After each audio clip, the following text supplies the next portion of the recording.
You are looking at Julian's pronunciation guide, where we look at how to pronounce better some of the most mispronounced words in the world, like this other curious word. But how do you say what you're looking for today?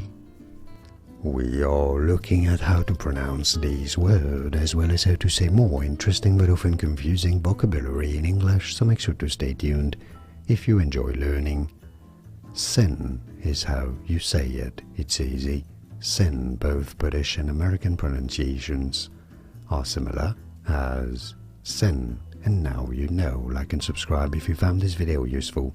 More videos for you here on how to learn and pronounce correctly more confusing words. I'll see you there to learn more. Thanks for watching. Here are more videos on how to pronounce more confusing words and names too many mispronounced. Like this video if you found it useful. I appreciate your support. I'll see you soon and thanks for watching.